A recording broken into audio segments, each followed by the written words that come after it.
Chers amis auditeurs, téléspectateurs et chers internautes, bonjour, bonsoir. Bienvenue à l'oratoire Notre-Dame du Perpétuel Secours de Radio Télésoleil. Senteriez-vous le courage, la force de prendre la main d'une plus jeune, d'une sœur, d'un frère pour faire autant ensemble? Ça tombe bien car à présent, nous sommes sur le plateau de l'oratoire. Ensemble, nous allons faire route avec une plus jeune, une sœur, une camarade. Mais pour ce faire, comme toujours, nous avons avec nous le grand homme, l'érudit Monseigneur Patrick Harris. Bonjour, bonsoir Monseigneur, comment allez-vous? Bonjour, bonsoir Mademoiselle Lotte, toujours disponible, heureuse d'être avec chacune de vous pour cette émission. Alors, qu'est-ce que nous allons faire aujourd'hui? Aujourd'hui, Monseigneur, nous allons accompagner une de mes camarades de classe qui a bien voulu venir ici pour vous poser ces questions concernant la liturgie de l'Église. Ah d'accord, alors c'est dans le cadre de dérive et rive dérivée? Exactement, toujours dans le cadre de dérive et rive dérivée. Ah d'accord. Alors, son nom est Isati Kera-Guerrier et elle viendra ici vous faire une présentation. Alors, ce sera Mademoiselle Guerrier, ce sera plus simple parce que pour les autres choses, ma mémoire n'ira pas plus loin que ça. Eh bien, plus simple pour vous, c'est Guerrier. C'est ça, Mademoiselle Guerrier. Eh bien, chers amis téléspectateurs, je vous dis à tout de suite, mais je vous laisse avec Mademoiselle Guerrier.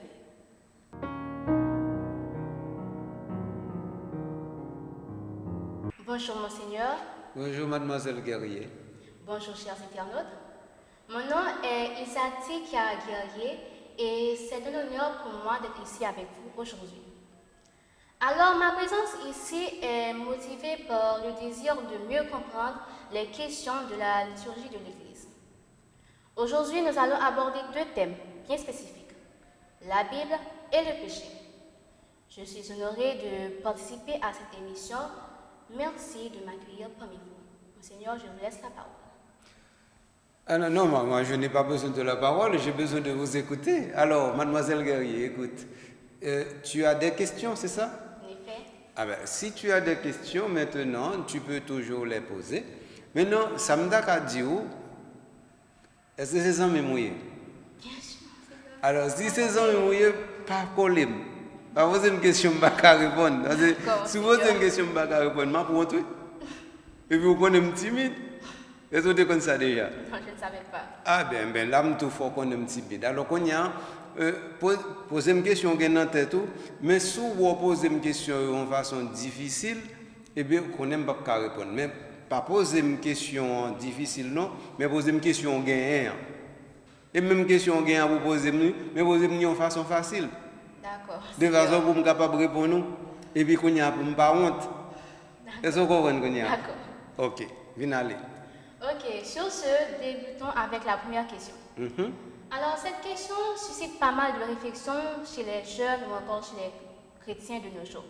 Alors, Monseigneur, nous voulons savoir qu'est-ce que la Bible et qu'est-ce qu'elle représente pour les chrétiens.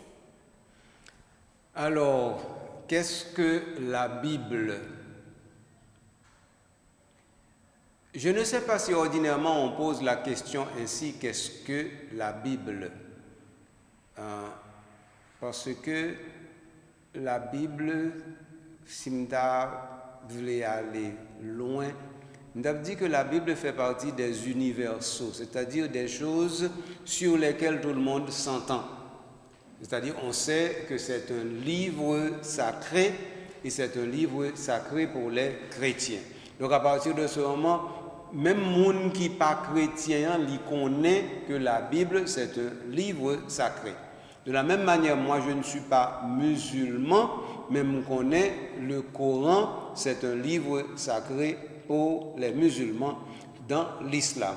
Donc de ce point de vue, la question qu'est-ce que la Bible est à la fois facile et difficile. Facile parce que un premier élément, difficile parce que si on pose la question qu'est-ce que la Bible, on aurait pu s'attendre à ce qu'on puisse pouvoir dire qu'est-ce que c'est que la Bible. Et il y aurait une différence entre qu'est-ce que la Bible et qu'est-ce que c'est que la Bible. Mais de toute façon, comme nous avons déjà fait un marché avec vous, que vous n'avez pas pour coller moi. Donc, m'espérer que ce n'est pas coller, vous voulez coller dans la première question. Hein, parce que si c'est ça, bah, vous pouvez le gâter entre moi, mais vous même parce que je ne pas comme si je moi sortir honte là. Vous d'accord sur ça? D'accord. Alors maintenant, nous essayer de garder ça dans plusieurs facettes. Alors, la Bible, si nous avons défini le premier bagage nous dit c'est un livre. Mais si nous disons c'est un livre, nous avons une mauvaise bonne définition. Une mauvaise bonne définition parce que c'est une bonne définition parce que c'est un livre, mais c'est une mauvaise définition parce que c'est pas un livre. C'est ça qui est le premier problème. Non? Et ordinairement, nous avons une question, plus qu'une question, il y a un problème. Alors, voilà le premier problème. La Bible, ce n'est pas un livre. Normalement, c'est une collection de livres et une collection de genres littéraires.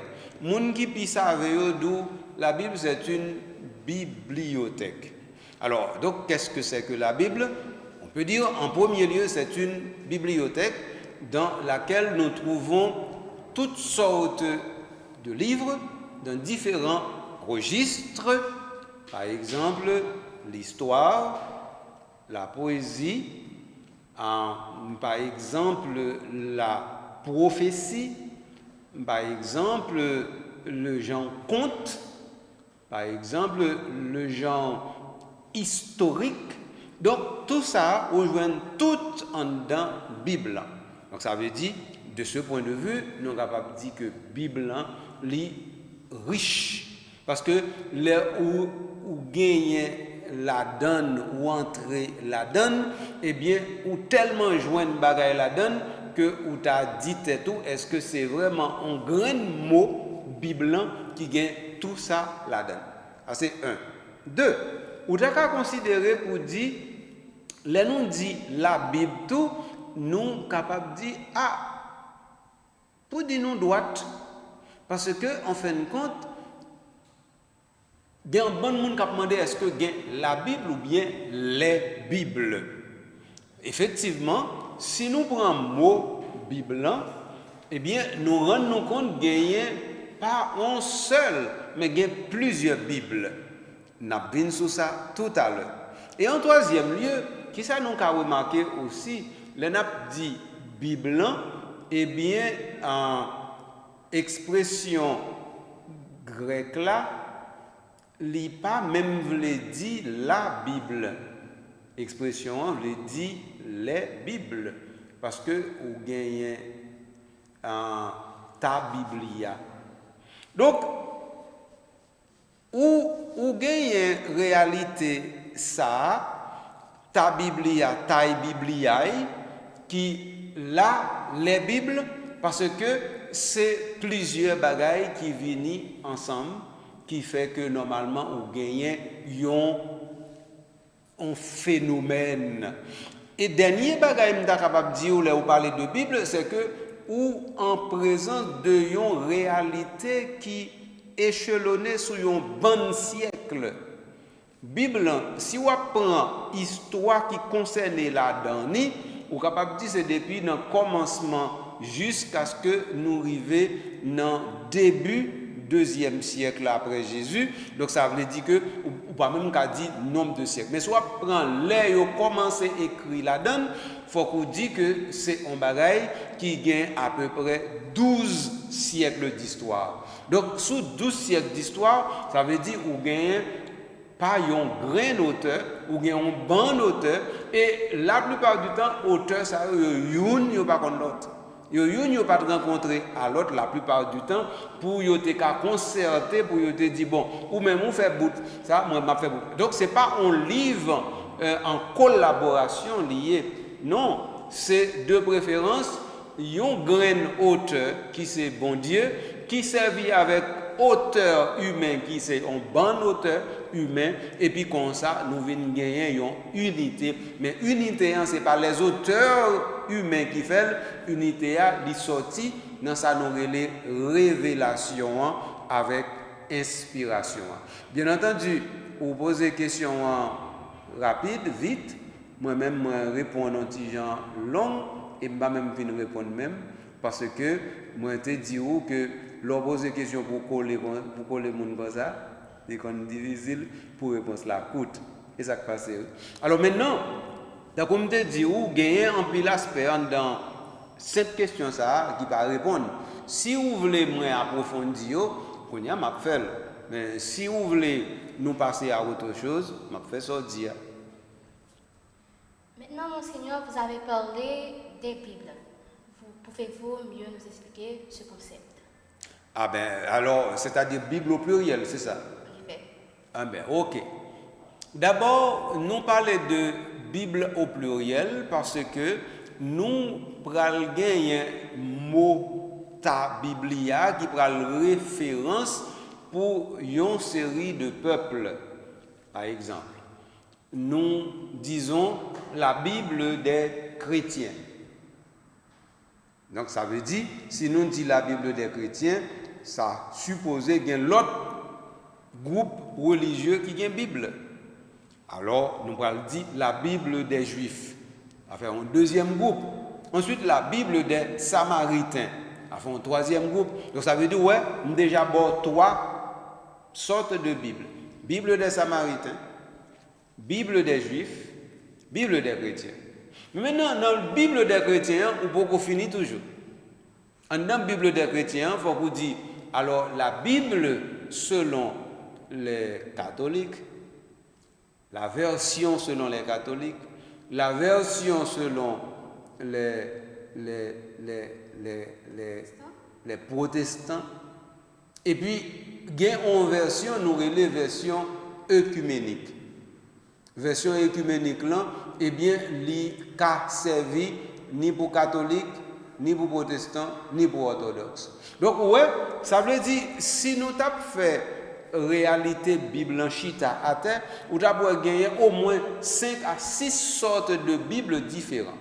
Mais 5-6 sortes de Bibles différentes par rapport à dénomination moun qui a utilisé là. Et par exemple, Samaritain, c'est on parti dans Palestine sous temps Jésus, mais groupe moun ça jusqu'à présent, ils pas en pile, mais ils existent. Ou capable de dire qu'il y a à peu près 400 Samaritains qui existaient encore. Actuellement, on a parlé. Donc, il y a même Bible Payoa, eh bien, il n'y a pas grand pile livre là-dedans. Il y a seulement 5 livres. Là, nous prenons, par exemple, Israël, Juif, Bible Payoa, eh bien, il y a à peu près, bon, nous avons une difficulté pour nous dire si c'est 46 ou bien si c'est 39, parce que ça dépend de version. Alors, c'est mon version, on a besoin d'arriver là-dedans, qui fait me faire toute ouverture. Donc, on y a, par exemple, vous parlez catholique, protestant, œcuménique, on y a nous, non, ça a une version. Version, on veut dire, c'est texte original là que nous établit, mais à partir du texte original ça que nous établit, qu'est-ce que ça nous fait? Nous essayons de traduire dans la langue, pas nous, qui c'est la langue moderne. Par exemple, la Bible, il n'est pas écrit dans la langue qui est moderne. Il est écrit, par exemple, dans la langue peuple juif, qui c'est la langue hébreu, qui a quelques petits passages en araméen là-dedans. Après ça, il est écrit en grec. Mais ça qui est écrit en grec, là, c'est même Bible qui est écrit en hébreu, il vient traduit en grec. Alors, la Bible est écrit en hébreu, il est le texte massorétique. Parce que c'est une série de savants, il y aurait les massorettes, c'est eux qui t'ont fait travail, écrit Bible, et c'est-à-dire compiler tout ensemble de façon pour nous capables de parler de Bible. Parce que normalement, les livres qui dans la Bible, ils existent pour eux-mêmes. Chaque livre, c'est le livre par eux, oui. Par exemple, là où dit prophète Isaïe, mais prophète Isaïe pas rien pour le avec prophète Ézéchiel. Là où dit prophète Joël, il pas rien pour le avec prophète Habakkuk. Là où dit livre Exode, mais livre Exode pas rien pour le par exemple à livre la sagesse. Est-ce que vous comprenez? Donc ça veut dire pas de aucune concertation entre moun qui t'a écrit pour dire ou même moi faire telle partie ou traiter tel chapitre, moi traiter tel chapitre. Il n'est pas comme ça du tout. Donc ça veut dire, un texte que à un certain moment la durée nous établit, nous dit tout livre ça nous cap mettre ensemble. Les nous mettons tous ensemble, ça nous relève Bible avec 1. 2. Maintenant, ça nous mettait tout ensemble en version originelle là. La version originelle là, c'est texte massorétique nous parle là qui lui-même son version en hébreu. Après ça, 3 ou pral gain on l'autre version qui pral version 70 là. Version 70 là, c'est lui-même qui traduit en grec. Donc ça veut dire qu'on y a deux versions ça qui référencent. Ça veut dire n'importe monde qui voulait travailler sur la Bible, il faut aller dans deux versions ça qui source là, qui origine ou bien le travail sur texte massorétique là, ou bien le travail sur texte 70 là. À partir de ce moment, qu'on y a, il va faire traduction ou bien à partir de l'une ou bien à partir de l'autre. Mais là, depuis me parler de texte massorétique ou bien me parler de 70, qu'on est c'est seulement Ancien Testament. Nouveau Testament, pourquoi la donne. Nouveau Testament va venir après. Donc ça veut dire Nouveau Testament va ajouter ou bien sous texte massorétique là ou bien sous texte grec là. C'est comme ça. Maintenant, là où il y a deux textes qui sont textes sources, à savoir texte massorétique là, qui est en hébreu, texte 70 là, qui est en grec, qu'on y a vers le 5e siècle, où il y a un gros savant dans l'église, il y aurait les Jérôme, Saint Jérôme, lui-même qui ça le faire, il traduit Bible en latin. Ça le traduit en latin, c'est texte massorétique là, il prend, mais tout il t'a l'utiliser une partie dans texte grec là. Ça veut dire qu'il t'a peut-être mettre ensemble compilé. Mais de toute façon, il y a tout de texte à disposition et puis qu'on y a il prend partie nous le Nouveau Testament aujourd'hui et puis qu'on y a là c'est ça que fait au vinguen ça nous relève une Bible que nous relève Bible chrétienne qui gagne texte massorétique ou bien texte que nous relève texte 70 là plus ça nous relève Nouveau Testament. Donc première fois nous gagne tout le livre ça fait un seul, c'est dans ça Saint Jérôme fait. Alors ça Saint Jérôme fait un nom oui, il relève Vulgate.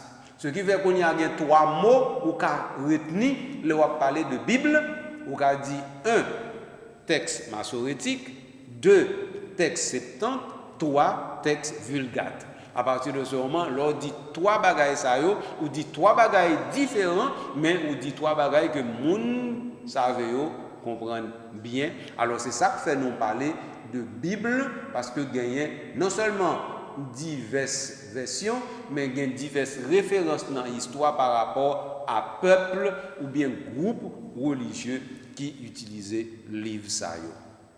Alors, Monseigneur, j'aimerais savoir pourquoi les évangiles sont-elles si différentes les unes des autres? Alors, pourquoi les évangiles sont-ils si différents les uns des autres? Nous toujours bien? Est-ce que si nous toujours bien? Est-ce que vous ne posez une question pour Colem? Non? Non. Et à vous Colem vous posez? D'accord. Nous allons regarder. Mais, je me pose des questions. C'est inverse là, moi-même, je t'ai posé comme question. Je t'ai dit, si nous avons l'évangile, même, nous avons dit, ça pas bon. Réfléchis pour elle. Pourquoi? Eh bien, justement, si par exemple, vous avez 4 élèves dans une salle classe, et puis vous font un devoir, et puis vous tous les devoirs ensemble, vous dites, copier, mon cher. Est-ce que vous pouvez copier? Vous pouvez copier? Non. Bon. Moi-même, bon, mais moi-même, je ne pas copier, non, mais je prends un petit poule. Vous comprenez? Mais et pas bon non pour un poule là, mais moi je prends un petit poule quand même parce que moi depuis l'école je jamais suis toujours chrétien. Alors chrétien et pas je dis à mon chrétien non. Je ne pas répondre question parce que depuis longtemps je suis chrétien et pas apprendre chrétien. Chrétien comme tu me l'as dit le fait ensemble avec moi. Vous comprenez? Donc ils viennent faire celle avec moi. Mais chaque jour, je fais effort pour moi si je suis moins chrétien, même toujours être chrétien, malheureusement.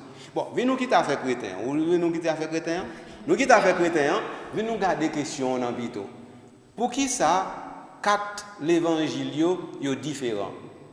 Eh bien, justement, si 4 l'évangile étaient même, nous pas jamais dit normalement l'évangile a plusieurs versions.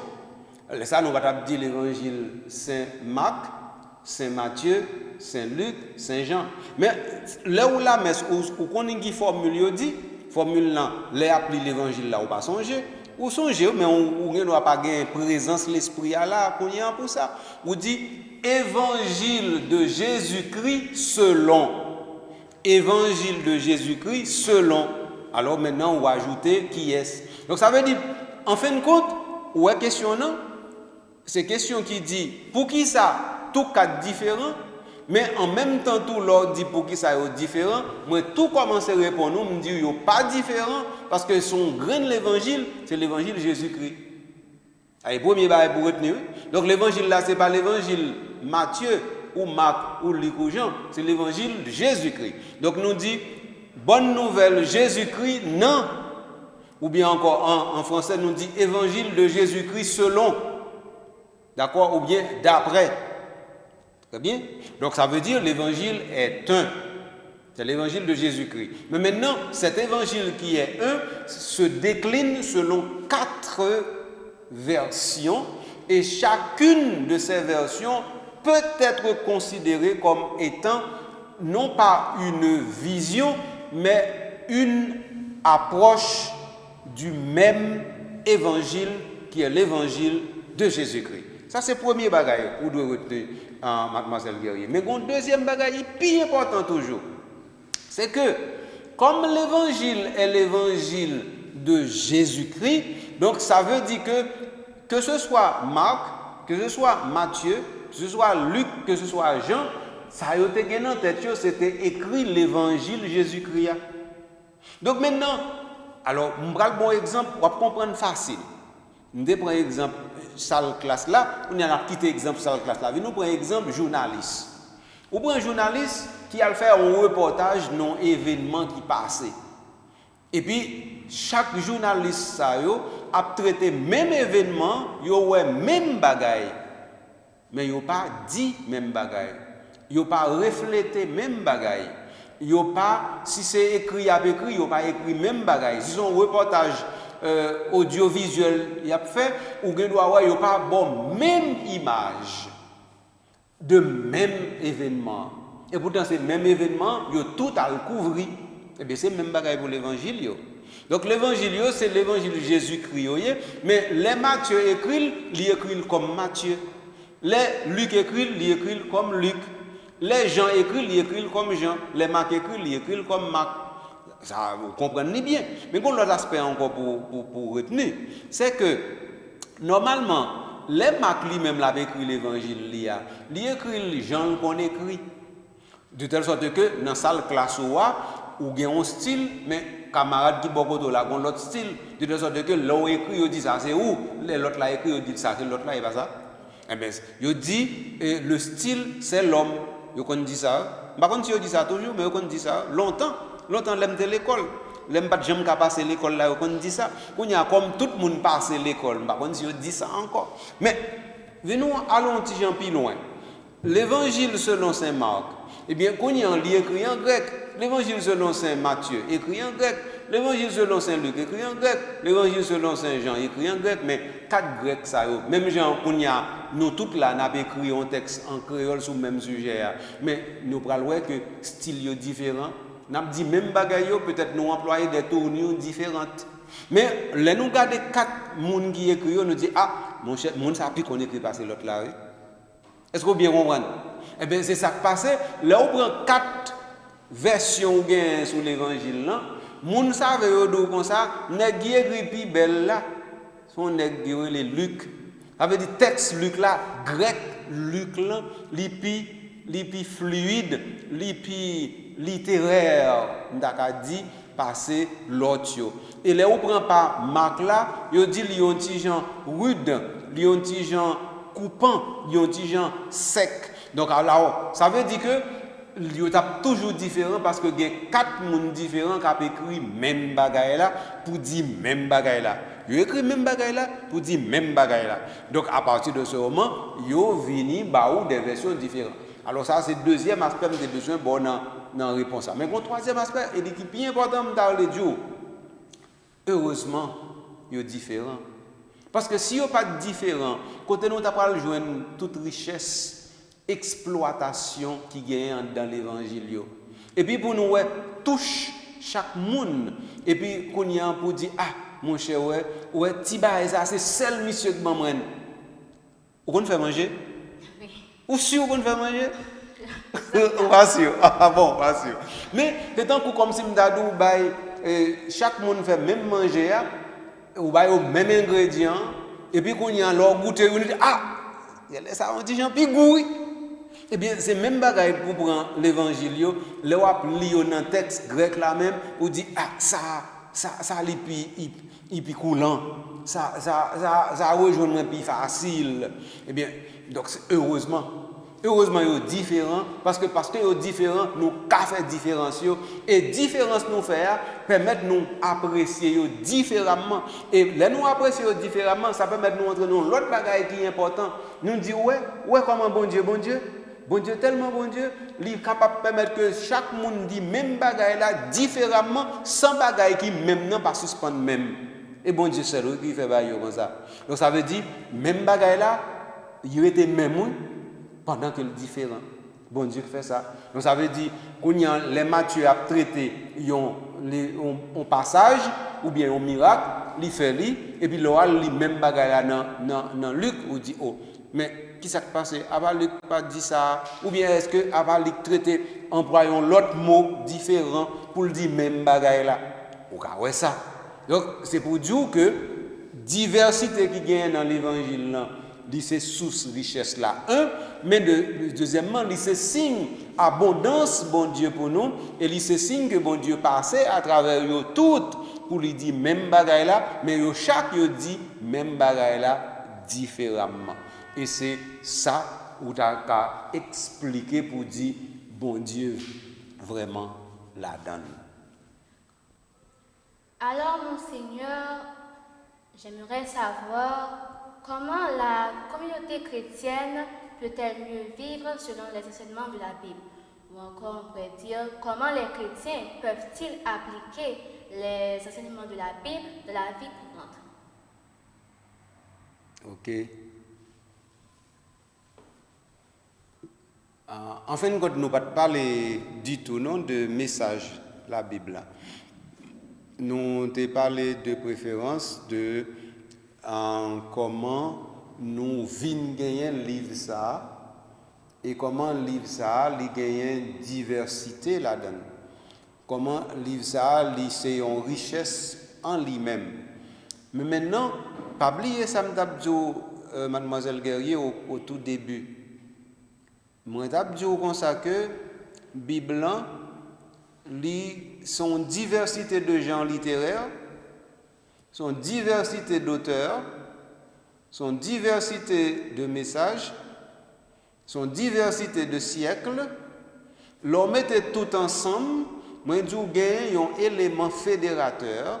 L'élément fédérateur, ça, c'est l'auteur divin, bon Dieu.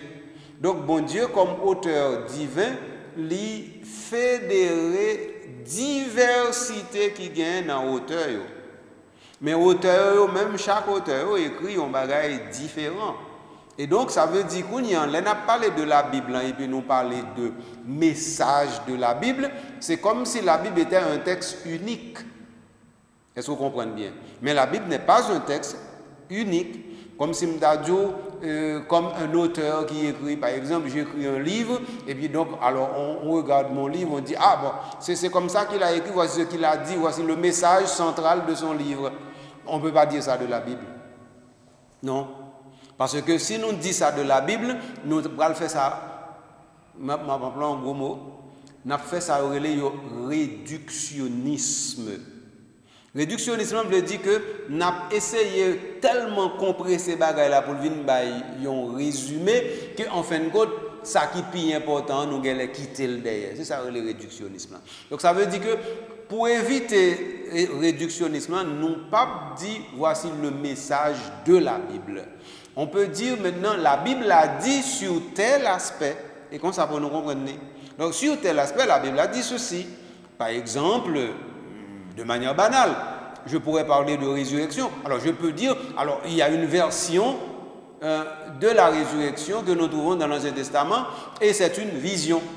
Mais la version vision de l'Ancien Testament, ce n'est pas la même que dans le Nouveau Testament. Or, ce qui arrive, pour parler uniquement de résurrection, c'est que dans l'Ancien Testament, lorsqu'on parle de résurrection, on ne sait pas encore, on n'a pas encore l'expérience de cela. Tandis que dans le Nouveau Testament, lorsqu'on parlera de résurrection, on aura le fait.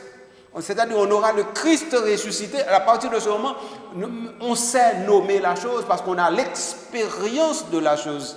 Tandis que dans l'Ancien Testament, on n'a aucune expérience. D'ailleurs, lorsque nous parlons de résurrection, il n'y a qu'une seule expérience. Il y a un seul fait qui est l'événement de la résurrection de notre Seigneur Jésus-Christ. Après ça, il n'y a pas encore. Donc ça veut dire que cet événement permet justement de regarder ou de recoller ou d'approcher l'événement de l'Ancien Testament et de dire, bon, l'Ancien Testament avait compris ce qu'il a compris par rapport au fait que son expérience n'était pas une expérience vécue, mais de préférence une sorte de prise en compte par rapport à une histoire qui n'était pas encore une histoire factuelle. On peut dire ça. Bon, alors, on prend résurrection pour me dégager un exemple. Mais on peut aller, pour prendre d'autres exemples, on peut parler de prophétie. Donc, alors, dans l'Ancien Testament, donc, nous avons différents types de prophéties et nous avons aussi différents prophètes. Yo dit nous gagnons 4 grands prophètes et puis nous gagnons 12 petits prophètes. Mais ça, c'est prophètes écrivains. Dans la Bible, on ne compte pas les prophètes. Par exemple, si nous avons compté les prophètes, depuis le premier, nous avons pensé de Moïse. Et pourtant, Moïse, eh bien, n'a pas écrit. Et deuxième prophète, nous avons Élie. Donc, si on parle de prophètes ou de prophétisme en Israël, c'est deux mondes ça en premier, ils bien en tête. Mais pourtant, les nappes dit dans la Bible, nous parler de prophètes, de prophètes écrivains, nous ne parlons pas de non ça du tout. Est-ce que vous comprenez? Mais ça va de même aussi pour le Nouveau Testament. Le Nouveau Testament, on dit Jean le Baptiste est le plus grand des prophètes des enfants des hommes. Voyez-vous, mais le Christ Jésus nous dit aussi c'est le prophète. Est-ce qu'on comprend bien? Donc c'est pour dire que si, rien que pour me prendre deux exemples, ça, résurrection ou bien prophétisme, eh bien, on pourra voir que voyager de l'Ancien au Nouveau Testament, nous pourrons avoir différentes façons d'approcher le même problème pour avoir des solutions et qui différents. Non, mais non. Donc ça veut dire que la Bible n'a pas un message qui soit central. La Bible a des messages et ces messages sont toujours en fonction d'un point, d'un projet unique. Ce projet unique s'appelle la révélation. Et ça, c'est très important. Mademoiselle Guerrier, pour retenir le mot, ça, pas oublier le nom. Vous mettez l'oral dormir avec lui. Dormir avec moi, le réveiller avec le mot révélation. Parce que c'est un mot qui est très très important. C'est lui-même qui permet de comprendre effectivement que la Bible, il a sorti dans un peuple. Et puis il passe dans tout peuple honnête. Et que tout le peuple retrouve dans le même bagaille là pour dire, ah, ça c'est pas le peuple juif qui a écrit, et ce sont les juifs qui ont écrit, et à partir de ce moment je dis, mais c'est leur affaire. Non. Ce qui fait que c'est mon affaire aussi, c'est parce que ce qui est écrit, même par des plumes juives, eh bien c'est une affaire qui me concerne parce que Dieu a fait que cette affaire soit l'affaire de toute l'humanité. Donc à partir de ce moment, mais c'est la révélation comme fil ou filon qui passe à travers tout cela, qui a rendu cela possible. Sinon, ça aurait été absolument impossible. Donc dans ce sens, ça, on a multiplié l'exemple, oui, pour me dire que pas un message, pas le message de la Bible, mais que la Bible est tout simplement le lieu où nous trouvons Dieu qui révèle son amour sa bonté, sa générosité, mais Dieu fait mieux. Il ne révèle pas ceci et cela, comme je viens de le dire, Dieu se révèle. Et ça fait Bible, c'est un trésor pour tous les peuples, pour tous les mondes, quel que soit côté passé, on pourra voir que la Bible, c'est le plus grand livre de tous les temps qui traduit de manière innombrable et puis qui traduit dans un nombre de langues que personne pas jamais atteint jusqu'à présent. Il semblerait que la Bible aurait atteint des traductions dans plus de 6000 langues sur la terre. Par aucun livre sous terre qui est arrivé battre record ça. Donc c'est pour dire que la Bible là, son colgate lié, on s'arrête le colgate là, il va bien pareil. C'est comme ça. Et puis, il soit bon encore. Vous avez parlé de... En fait, nous tous c'était nos amis, mon Seigneur. Oui. Alors, vous avez parlé de prophète. Quel est son rôle exactement dans la communauté chrétienne? Alors, là, vraiment, Zamita, il a commencé à gâter. Parce que, je ne sais pas question ça a été dans le papier, non? Le papier, où tu es bon, regardez mon papier. Je ne sais pas question, non, papier. Ça me fait là. Dis-moi, je ne sais pas question ça. Vous pouvez le casser tête, vous casser tête, non, bon, quittez-moi aussi.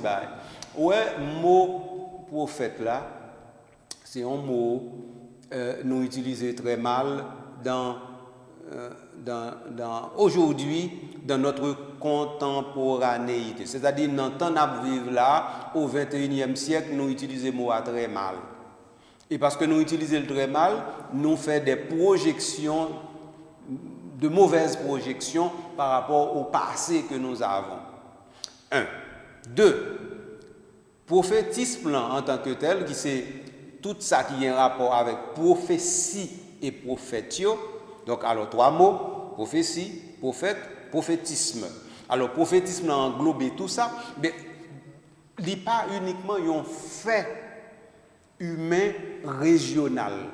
Régional, là, veut dire, ou pas venir un seul côté. Par exemple, si vous allez dans la Bible, vous avez besoin de prophétisme, et puis si vous sortez dans la Bible, vous allez dire, ah, mais pas de prophétisme encore. Ce n'est pas vrai. Vous avez un prophétisme dans l'autre religion, vous avez dans l'autre domaine, vous avez dans l'autre texte sacré, vous avez dans l'autre livre sacré, l'autre religion et l'autre peuple.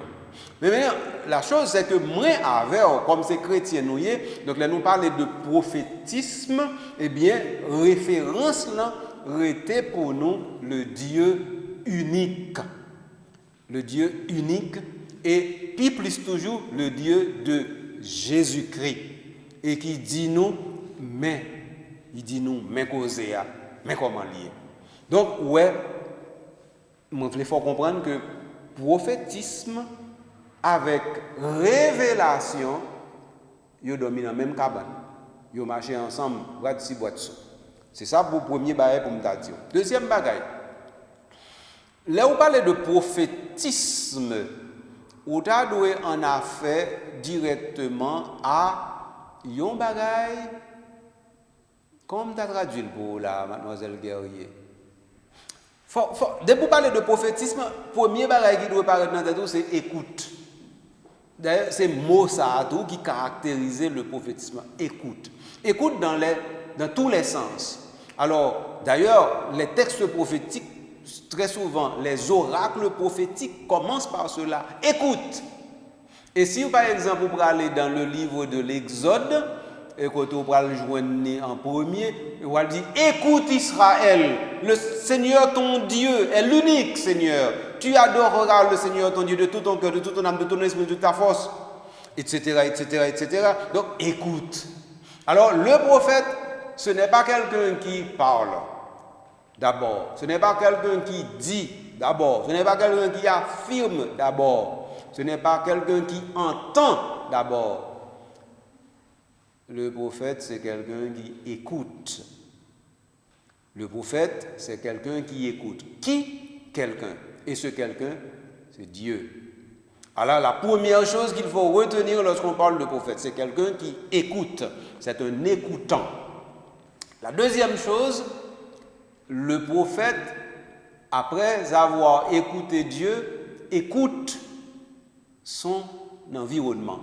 Pour me dire un mot moderne, écoute son histoire. Donc, il écoute Dieu, il écoute son environnement, il écoute son histoire, il écoute l'histoire dans laquelle il est inséré. Ça fait la deuxième chose que fait le prophète. Troisième chose que fait le prophète, maintenant, le prophète interprète ce qu'il a écouté et entendu. Donc, maintenant, une fois qu'il fait ce travail d'interprétation, ils font un quatrième travail. Maintenant, c'est de rendre disponible ce qu'il a écouté et compris, c'est-à-dire ce qu'il a interprété. Alors, il peut le faire de deux façons.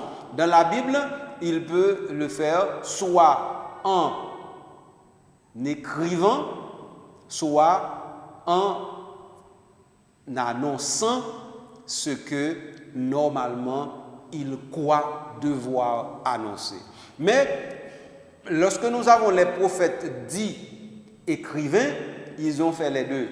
C'est-à-dire ils ont proclamé les oracles, ensuite ils ont écrit ces oracles. Donc, ça veut dire, les par exemple, dans la Bible, là, Isaïe, Jérémie, Habakkuk, Joël, Sophonie, donc c'est monde qui t'a parlé en premier. Et puis ça a fin parler, il a écrit, et puis ça a écrit, il vient joindre nous juste aujourd'hui. Alors c'est ça, par exemple, pour les prophètes, c'est un monde qui écoutez bon Dieu, écoutez histoire, écoutez environnement, interpréter l'histoire ça, et ensuite qu'on y a là, il rend ça disponible pour le peuple, pour les autres, ou encore il écrit ça et puis tout le monde connaît, mais ça bon Dieu dit. Alors maintenant, dernier bagage m'a dit sur ça, c'est que le prophète, c'est quelqu'un, lorsqu'il fait toutes ces opérations dont je viens de parler, il a la conscience intime que normalement il ne parle pas de lui-même. Et c'est ça qui est très important. Donc, c'est ça fait qu'on y a là, nous venons comprendre que parce que le prophète là lui-même, il ne va pas parler en rien pour le dire, mais ça, moi-même, moi dit, le prophète l'a dit, ainsi parle le Seigneur. Ainsi parle le Seigneur Dieu. Donc, ça veut dire qu'il y a deux expressions, écoute, et ensuite, ainsi parle le Seigneur. Donc, deux bagages, ça, tout on pas rencontrer, ou pourquoi dans la prophétie, ça dit tout. Écoute, et ensuite, ainsi parle le Seigneur.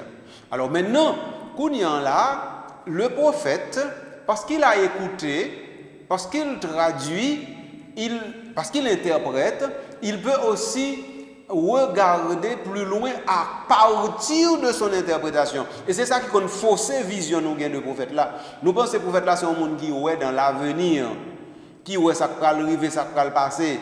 Mais non, le prophète c'est de préférence quelqu'un qui fait un travail de discernement. Il discerne. En discernant, donc à partir de ce moment, il peut voir devant. Pas nécessairement dans l'avenir, il voit devant. Tant qu'il y a un monde qui conduit, vous conduisez une machine? Oui, on fait un déo sur le volant, oui. Et pas tout-même déo? Ah, donc c'est pas vous-même déo qui t'a conduit. Ok, pas de problème sur ça. Mais regarde, c'est que l'on a conduit une machine, ou gain la rue qui devant obstacle qui pi près devant non capable voir mais ça qui pi loin devant non on ne doit pas jamais voir tout et ça qui derrière coupe là ou pas voir tout prends exemple ça pour bien comprendre le prophète là donc là par exemple yo dit au prophète là il était parlé il dit ça pas arriver dans 2 3 400 ans après ou pas besoin mettre dans tête c'est comme ça lié vrai non non le prophète voit devant lui parce que justement il a comme un tableau de bord qui lui permet de voir. Mais en voyant devant lui, il peut dire, ah, route là, c'est presque consalié. Donc, on y a qu'à connaître si route ça est escarpé, s'il pas escarpé, s'il glissant, s'il pas glissant, si route là présenter aspérité ou pas présenter aspérité. Voilà un peu ce que c'est le prophète. Bien entendu, il peut avoir une lucidité extrême, et dans cette lucidité extrême, il peut aussi voir ce que Dieu seul peut révéler, mais à travers ce que dit le prophète, ou bien à travers ce qu'écrit le prophète. Autrement dit, bon Dieu lui-même, lui qu'a mis à travers sa prophète l'a dit, bagaille que on a besoin de 2-3 siècles pour interpréter. Mais le prophète là lui-même qui t'a parlé, il pas là dit tout.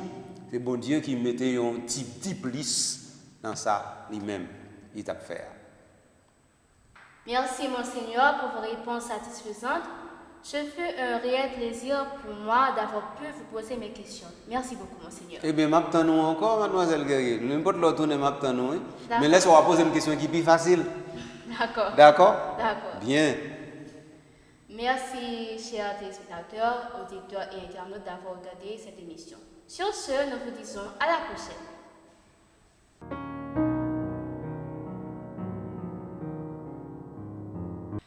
De retour après la pause, chers amis auditeurs, téléspectateurs et internautes, me revoici, tout à vous. Monseigneur, j'ai une question pour vous. Laquelle?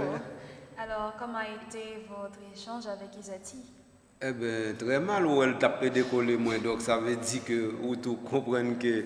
Non, c'est-à-dire, mademoiselle Guerrier peut toujours revenir, mais c'est-à-dire, les rois fait le tourner, fait le poser une question qui est plus facile, de façon pour avoir moins de problème.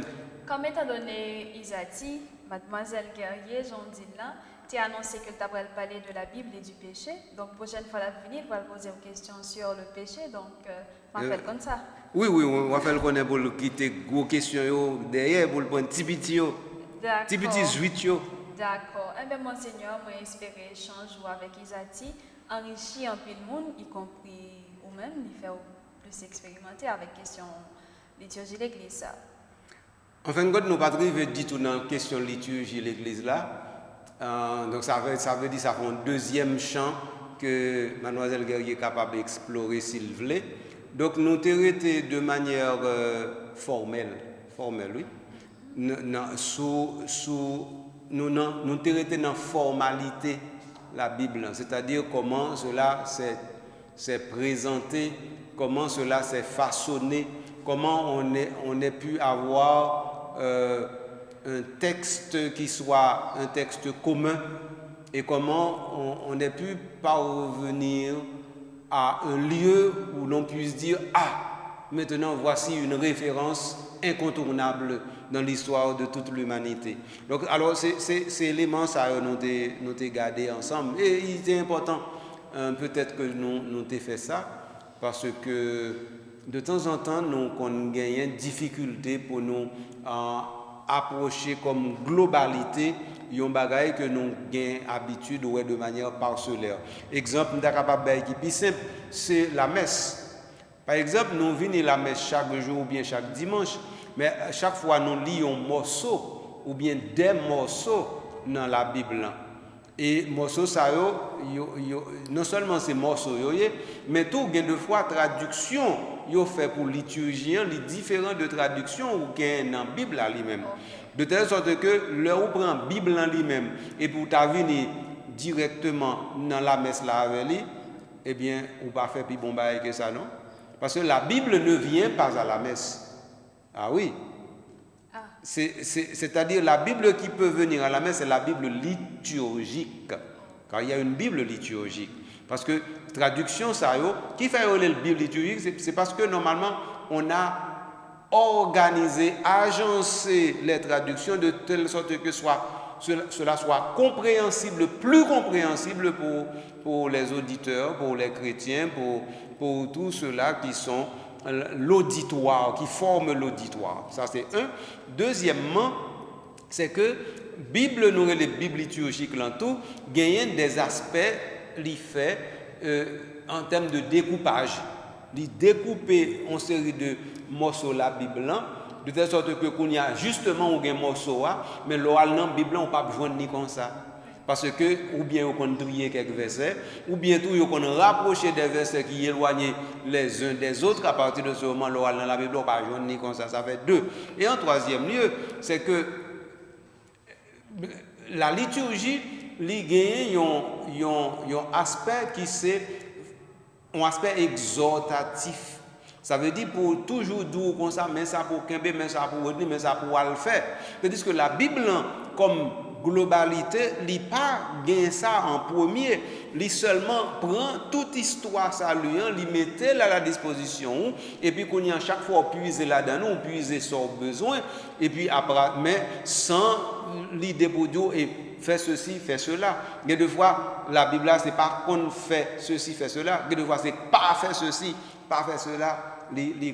C'est là qu'on voyait en tant que tel. Donc ça veut dire émission nous avons avec mademoiselle Guerria de permettre au moins nous te sérier, c'est-à-dire mettez un peu par série et puis qu'on y a là nous allons rentrer dans chaque série quand ce sera nécessaire et puis qu'on y a nous capable de garder chaque réalité. Par exemple dans le cadre de cette sériation, ce que mademoiselle Guerrier avait fait, c'était par exemple de prendre un aspect qui était l'aspect du prophétisme. Donc ça veut dire maintenant elle a laissé de côté bien entendu les autres aspects. Par exemple l'aspect des livres historiques, l'aspect des livres sapientiaux, l'aspect par exemple des livres apocalyptiques par exemple. Donc est-ce que vous comprenez bien? Donc comme ça, mais il n'y a pas de gens qui apprennent tout et personne ne peut apprendre tout. Donc ça veut dire, c'est comme ça que nous avons avancé. Donc si nous avons rentré dans la Bible, nous avons dit c'est vraiment au besoin d'un fil d'Ariane dans la birette, ça c'est parce qu'on ne peut pas sortir. Mais il est important que de temps en temps, dans l'émission pour dériver, nous sommes capables de faire de petits coups de sonde comme ça, nous sommes capables de faire de petites incursions comme ça, parce que certainement, la permettent de nous gagner une nouvelle amitié avec la Bible. La plupart du temps, ou il y a des gens qui ont un très mauvais rapport avec la Bible. Je vais vous donner un exemple clair que ou même ou qu'à comprendre facile. Il y a des gens qui pensent que la Bible là, ils gagnent une série de versets contre ceci ou contre cela. La Bible n'a jamais été un livre contre les choses, contre ceci, contre cela. Non. La Bible, c'est une globalité qui engage l'histoire du salut. Point. Et donc, à partir de ce moment, sous besoin ou bien compte en mon émission verset que vous cherchez, vous avez mal compris et mal choisi. Ou bien encore, ou une difficulté, ou la peine, et puis vous allez dire dans la Bible, vous allez joindre.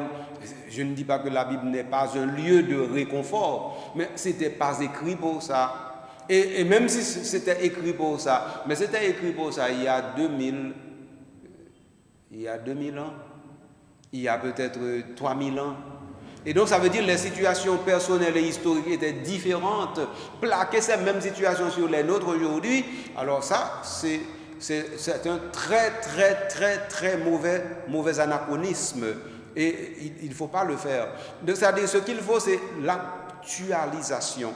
Actualisation veut dire que savoir que Dieu a toujours parlé, qu'il parle toujours à travers les peuples et que maintenant il peut nous parler à travers l'écho de la parole qui a été dite, affirmée il y a 3000 ans. Mais pas prendre cette parole comme étant une parole avec comme une recette que nous appliquons dans notre aujourd'hui et nous attendons l'effet automatique. Ça ne doit pas marcher comme ça, ça ne doit pas marcher comme ça. Donc ce qui fait que, alors, nous prions avec ceux-là qui ont prié et nous faisons leur prière, mais sans faire de leur prière des recettes. Et c'est très important. Alors, je pense que c'est important de dire ça. Très important, Monseigneur, grande parenthèse ouverte, mais Monseigneur, malheureusement, le temps nous fait la guerre. Non, pas besoin de bataille, pas faire la guerre du tout. Pas faire la guerre du tout, même en temps. Ah ben oui. Alors, Monseigneur, nous arrivons dans le bout de l'émission. Nous avons bien aimé ouvrir parenthèse, ouvrir plus, parenthèse, ouvrir tout à l'heure. Mais Monseigneur, il est temps pour nous dire merci, premièrement à vous-même pour disposition et disponibilité. Ensuite, nous avons dit merci à Isatique Guerrier qui était venu faire échanger avec vous. Et par la suite, merci à Mélissa Rico qui voulait faire route avec nous, qui fait route avec nous de façon pâle comme technicienne. Merci, chers amis auditeurs, téléspectateurs, parce qu'ils vous suivent l'émission ça jusqu'au bout. À la prochaine pour un autre numéro de Dérive et Rive dérivée.